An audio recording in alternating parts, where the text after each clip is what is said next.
Wow, that's really wonderful because mostly I've heard like 15% success and people are more happy. So can you tell me what makes it different that you are able to generate around 30%? Yeah, I mean, I think it always goes down to the methodology that you're approaching when you approach conversion rate optimization and experimentation. I can bring in, for example, a couple of designers and have them look at a website, and they might come up with maybe 100 to 200 different suggestions of what to change on a website. We're taking the information and the data gathered from the experiment because there's so much we can learn from whether it's a winning experiment.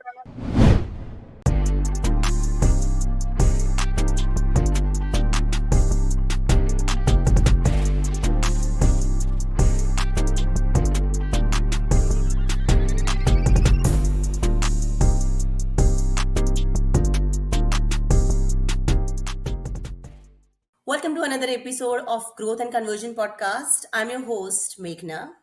We have pleasure speaking with Ms. Ayat Shukairy, a distinguished expert in marketing optimization and experimentation. Ayat is a co-founder at Invesp. Ayat, welcome to the show. I know that you work with many big clients like eBay, Parkbox, and also medium organization like Pinfresh and Company Sage. Can you tell us more about yourself? Yes, great to be here, Meghna. Thank you for inviting me. My name is Ayat Shukairy. I have been doing conversion rate optimization now for 18 plus years. I have launched thousands of experiments, yeah, like we work with a range of different companies. So our bread and butter is always e-commerce, but we work with some SaaS companies as well, some lead gen companies. So we've had a lot of experience and we've grown the team, and it's been just a wonderful ride. Conversion rate optimization is always one of those, wonderful, different marketing disciplines that if you do it, you're able to see really great gains. And, with what's happening in the world and, any economic changes or, if your competitor landscape changes, you have CRO and testing and experimentation in your back pocket because it's super important to always be optimizing and changing to the ever-changing world around us. We don't have control over what's happening in the world, but we certainly have control over our websites and our website experience in order to cater better to our customers. So that's really our mission, to make sure that websites are optimized. It's a better user experience, and we're able to help our clients as a result increase their sales tremendously. And we actually have, based on industry standards, our success rate is usually, 30-40% higher than the average success rate in A/B test experiments. Wow, that's really wonderful because mostly I've heard like 15% success and people are more happy. So can you tell me what makes it different that you are able to generate around 30%, almost double than the market, conversion rate and success? Can you tell me what is the secret? Yeah, absolutely. I mean, I think it always goes down to the methodology that you're approaching when you approach conversion rate optimization and experimentation.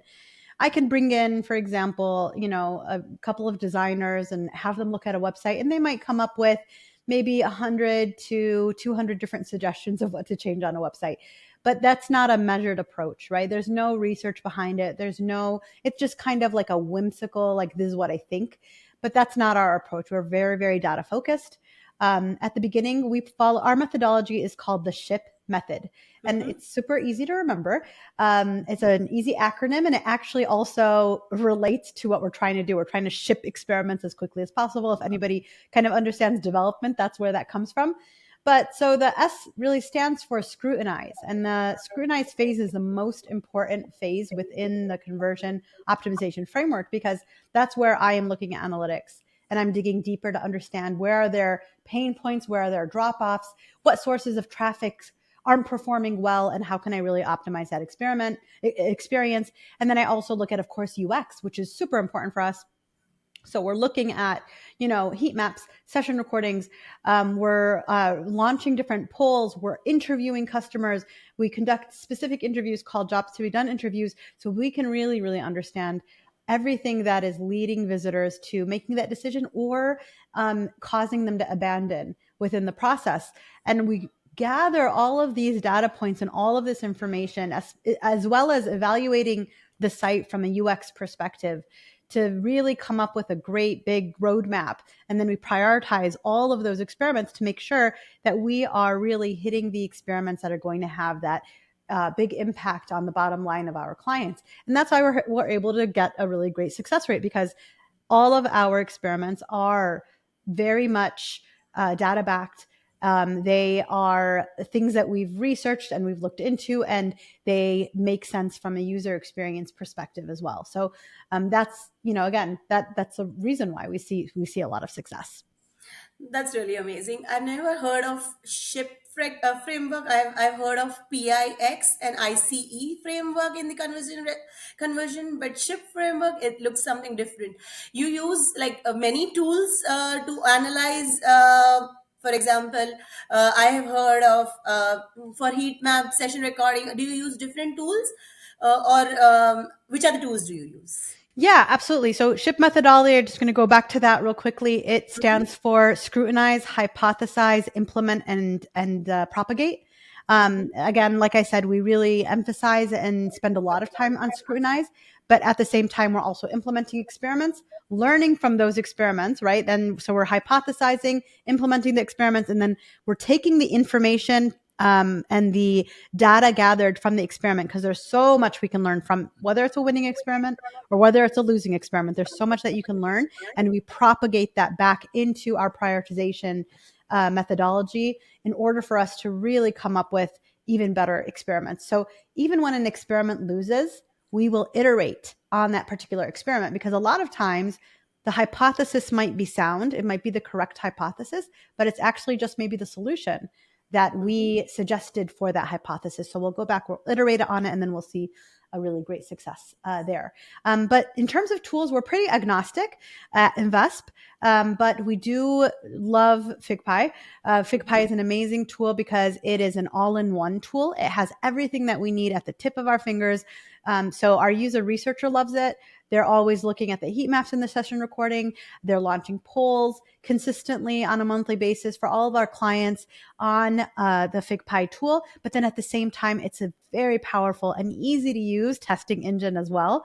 Hands down, our developers say no matter what experiment they've developed, FigPii is the easiest to use and to implement, based on just from a development perspective. But even our CROs jumping into FigPii, pulling the information and the data. It's super easy, super straightforward. It's not a complicated tool. And that's what makes it such a great tool, is because again, it has the user research aspect so that we can collect more data. And it also is super, super user friendly for somebody who's not necessarily very technically savvy and somebody who is. And when they're implementing the experiment, it just makes things that much easier. But then, have you also used another tools like VWO and other tools for heat map session recording? And how do you find the difference? Yeah, so we've used Hotjar, we've used Clarity, we've used VWO, we've used multiple actually testing tools, even Optimizely. But a lot of times the UI and is just a little bit more complicated on those experiments. That's our what we've faced. Sometimes with our clients, they already have a tool in place, and we'll just utilize whatever it is that they have there. From a heat map and session recording perspective, it's pretty comparable from one tool to the next. Some tools have a little bit more features, some tools have a little bit less. But the really nice thing about FigPii is also like they're very responsive. So sometimes we might say, hey, on other tools, we've seen XYZ features. Do you guys think that you can roll that out? They're pretty quick about rolling out new features and taking suggestions from their clients, which is something that we really love. Whereas with the other tools, we don't have that familiarity and that closeness and that ability to make suggestions. I mean, we've tried with VWO many times. It hasn't really been that successful, but that's a really nice thing about FigPii. The other really great feature is that, if I'm running an A/B test, I can actually run heat maps on the different variations. So I can see how one variation compares to the next from a heat map perspective. So that's always really a great tool to have. most A/B test fails, and that's what been like. Not everybody is able to generate success. So, what is your take on that, and how do you think the people should really focus on, like, getting positive response? And why do first of all, let answer me. Why do you think A/B test fails?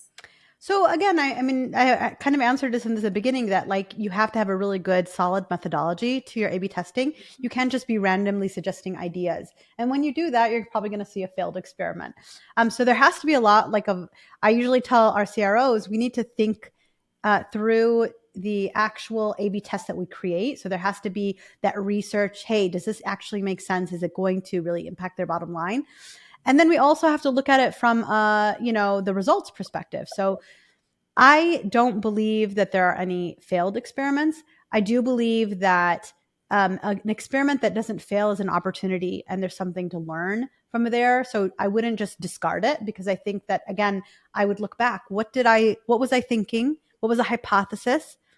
And then did my hypothesis match the actual implementation? I'll give you a really good example. We launched a navigation experiment for a client, and we launched it as a responsive experiment for mobile and for desktop. Now, again, the mobile experience is so different from desktop. So number one thing that you have to do if you ever run a responsive experiment is definitely segment the data. So what we found when we segmented the data was that on mobile, amazing, just an absolute success. But on desktop, there wasn't a success. So we looked at the design, the implementation. We knew that the navigation was a problem, but with the way that we solved the solution, we actually ended up removing a lot of the calls to action and the ways that a visitor could contact the company from the desktop variation. Versus on mobile, it just was that, we actually had a sticky contact us always there on the menu. So it was actually a better experience, which is why we saw the uplift. Whereas on desktop, we saw it fail. So again, the test was, and the concept and the hypothesis was sound. The problem was the solution. So we went back, we iterated, and we saw success. So that's the idea, is that, although you might have a testing experiment that fails, it doesn't necessarily mean it's all done. But when I see programs where there's consistent failure in results, it just means that there hasn't been enough research. You haven't really dug deeper into what's going to have that actual impact on the bottom line. And that's why those experiments fail. There's no methodology behind the hypotheses that are being created. So it's super important that that methodology is in place in order for you to have success in the experiments that you actually launch. And that's why would you recommend SHIP framework over the other frameworks? It's more stronger. Can I say that? Oh, well, I think honestly, I would say a lot of conversion rate optimization frameworks are similar. I would just say follow a framework. I would say that Okay. a lot of companies don't follow a framework. It's so interesting because like we're always interviewing for new CROs to join Invesp, and the amount of people that come to us and we look at their resume on paper, they look really good and it looks like they have a lot of experience. You bring them into the interview, they don't know how to navigate analytics effectively. They don't know how to prioritize. They don't understand statistics. And they don't understand user research and how to incorporate that within their testing. So it tells you that there's like a big missing. People just are literally like coming up with random ideas and then they're surprised that the experiments are failing. So, again, it's really important. Whenever anybody joins Invest, one of the first things that we do is we train them on how to find the problems on the Mhm. site and then how to create good hypotheses and solutions as a result of that. I get that, and that is why probably Invest is one of the top 10 industry, like top 10 CRO agencies in the industries. So, could you tell me what is the message that you would give to other agencies, and how what brings you on top 10? So, could you tell me Mhm. what is the message that you give it to other agencies? Yeah, absolutely. I think a lot of agencies, they might be kind of broader digital marketing agencies and they add conversion rate optimization as a service. And so they're not necessarily building that specific practice the way that it should be, but it needs to be given its due, just like SEO has specific, ways that you need to follow, and any performance marketing, you need to do certain things in order to have success. It's the same thing with conversion rate optimization. It can't be something random. It's not about just changing the color of a CTA button and something simple like that. It is about really digging deep into the customer, understanding the psychology behind their purchase, and then creating experiences that are going to really match what your customers are looking for in order to see an increase in revenue. So my advice would be make sure you follow a CRO methodology if you want to see success. And then also have a tool that is going to help you in creating those experiences. So, I would say FigPii is a great tool. If you don't have FigPii, then certainly there are other tools, but this tool is all in one. It has everything that you need. And so having this company and or this tool at our side and making sure that our developers are well versed with utilizing it, and our CROs are well versed with also extracting some of the data that they can from our clients from this tool. It has been a game changer for us. That's really interesting. So, can you tell me more about this support that FigPi is providing to you? More about, like, is it for the somebody who has never used FigPi? How do you think about this support? So, I mean, I've worked with so many different tools, but I think response rate, accessibility of customer support, and also the way that, for example, you might suggest something and then literally like a few days later or couple weeks later, you'll find that same suggestion implemented. That is something that is pretty unseen in the just, I guess, SaaS tools world. So it's just really good to have. It's wonderful. I've had that relationship with FigPii for a very long time, and it's proven to be very helpful and helped us grow as a result. Hmm. That's wonderful. So, where do you see the CRO future of CRO going after, especially with this economy going down in the US market? Where do you see the future of CRO? Actually, it's interesting that you say this because when COVID hit, Mm-hmm. the whole world was kind of put at kind of a standstill. Whereas one of the industries that actually was shot up and saw great kind of growth and improvement was CRO. And the reason Okay. was because a lot of companies had to switch to digital if they weren't on digital, because everybody was online at that point in time. And then additionally, those companies that were already, they realized how much optimization they needed. Mm-hmm. They needed now to really double down on the site, the experience, ensuring that they're providing all the details and information that a customer needs before they purchase or contact them. So similarly, I think whenever there are economic changes or whenever there are shifts, it kind of gives us, like we remember again, it shakes us to remember that, hey, remember, like the world is always changing. There's always something that's happening, but your website that needs to also adapt, which means you don't want to just make some, rash changes and just create a redesign and expect to see the earth and sun and moon delivered to you. No, you want to make sure that you're taking it from a very data driven approach, right? Like you want to be looking at your details, your analytics, your user experience. You want to look at what do I want to change to adapt to our current economic state in order to address it in a way that's subtle, but at the same time shows my customer that I'm aware and I am, adjusting accordingly. So I think that that's why CRO is so important. You want to make sure that whatever changes you do make, the messaging, the look and feel, the UX, it's all tested before you actually make the change in order for you to measure the impact. And you know that, hey, this had this XYZ impact on my website and on my bottom line, rather than just hoping for the best. Like it's hope is not a strategy. I actually have that tagline on my LinkedIn profile. That's not a strategy, just hoping for the best. There are Mm-hmm. ways that we can measure whether or not something worked or something didn't work. Can you also please add something more about the tools? Do you use also another for analytics? Do you also use some other another like Google Analytics? Do you also look at the Google Analytics and other analytics tools? Yeah, Can so we you look at tell Google me more Analytics about? nowadays. So we look at Google Analytics, but nowadays a lot of our clients have actually even shifted outside of Google Analytics. A lot of our clients are using, for example, if they're e-commerce, like Blue Whale, which is again incorporating some of this business intelligence data. There's a lot more attribution data and whatnot. So server side type of analytics. So again, we were pretty agnostic in terms of looking at that, but it's super important to have your data in a place and it's accurate. So that's another thing. One of the first things actually that we do with our clients is we look at their analytics to make sure we do kind of like a quick audit, just to make sure it's accurate. Because last thing you want is to be relying and making changes on your site based on this analytics, but it's actually not accurate. So definitely want to make sure everybody is collecting accurate information. And again, like that's one of the first things that we'll be looking at.